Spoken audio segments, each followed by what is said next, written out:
If this chart is even half right, most people are completely unprepared for what's coming next. Because this isn't some random influencer prediction. This chart has been quietly lining up major financial collapses for over a century. 1929, 2000, 2008, 2020. And now, it's pointing straight at 2026. I'm not saying it will happen. I'm saying ignoring it could be one of the most expensive mistakes you ever make. The first time I saw this chart, I honestly laughed. I thought, here we go again. Another magic chart. Another doomsday prediction. Because if you've spent any time around finance, you've seen this story before. Someone draws some lines, slaps a scary date on it, and claims they've cracked the code to the future. So at first, I brushed it off, but then I made a mistake. I didn't look at the prediction. I looked at the history. This chart wasn't created by a YouTuber. It wasn't built for clicks. It wasn't designed to sell anything. It was created over 100 years ago. And somehow, it keeps lining up with moments when optimism peaks, right before everything breaks. And once I saw that pattern, I couldn't unsee it. Let me explain why this chart actually matters, and why people who understand markets get uncomfortable when they see it. At its core, this chart isn't claiming to predict the future. It's claiming something much more unsettling. That human behavior moves in cycles. Not technology, not innovation, not politics. Human behavior. Over long periods of time, people repeat the same emotional patterns: confidence, comfort, overextension, and eventually fragility. According to the chart, markets don't collapse because something goes wrong out of nowhere. They collapse because things go too right for too long. Prosperity creates optimism. Optimism creates risk-taking. Risk-taking creates leverage. Leverage creates fragility, and fragility doesn't show itself until the system is already stretched too far. That's why this chart bothers people. Because when you overlay it with history, it doesn't line up with moments of fear. It lines up with moments of confidence. The Great Depression didn't start because people were pessimistic. It started when people believed the system was strong. The dot-com crash didn't happen when people were cautious. It happened when everyone believed technology had rewritten the rules. 2008 didn't arrive during panic. It arrived during peak confidence in banks, housing, and credit. And 2020. That didn't happen when people were preparing for disaster either. It happened during record highs, record leverage, and record belief that everything was under control.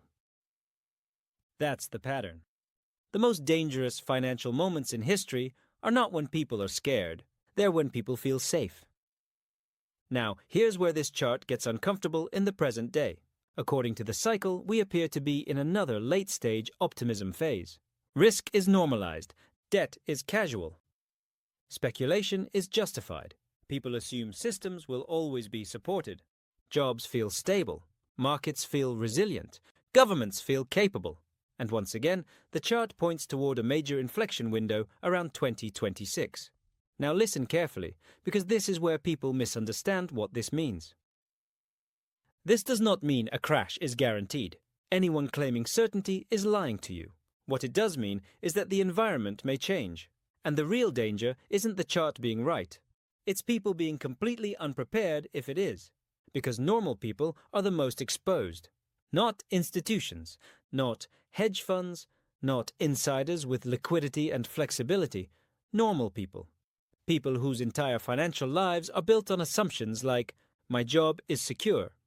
My savings are enough. The market always recovers. My retirement will be there when I need it. The chart doesn't care about any of those assumptions. It doesn't care about your timeline. It doesn't care about your comfort. It doesn't care about your plans. It only reflects what humans always do when things feel good for too long. And this is the part that actually matters. The chart itself isn't dangerous. Misunderstanding, it is. The biggest mistake people make is treating charts like this as predictions. They're not predictions. They're stress tests. They don't say, this will happen. They ask, what happens to you if the environment changes? That's the question most people never ask, because asking it forces you to confront fragility. How dependent are you on one income stream? How exposed are you to volatility? How much flexibility do you really have? Most people don't fail financially because they were wrong. They fail because they were unprepared. They assumed stability was permanent. They assumed good times were normal. They assumed someone else would fix things if they broke. History doesn't reward those assumptions. Here's the uncomfortable truth. Even if this chart turns out to be completely wrong, being aware of cycles still puts you in a stronger position. If the chart is right, unprepared people get blindsided. If the chart is wrong, prepared people still win. Either way, ignorance is the worst strategy available. Understanding cycles changes how you think about risk. It changes how much leverage you tolerate. It changes how much liquidity you keep. It changes how fragile your life really is. It shifts the question from, how do I maximize returns? To, how do I survive change? And that shift alone puts you ahead of most people. Because financial resilience isn't built during crisis. It's built before anyone believes a crisis is possible. Here's the truth. This chart doesn't predict the future. It exposes human behavior. And human behavior hasn't changed in hundreds of years. Every major collapse looked impossible, right up until it happened. You don't need to panic. You don't need to sell everything. You don't need to believe this chart blindly, but you do need to understand it, because awareness is the difference between being blindsided and being ready. If you want to understand how to protect yourself before things break, not after, hit subscribe. I'm not here to sell you fear. I'm here to help you see what most people ignore until it's too late.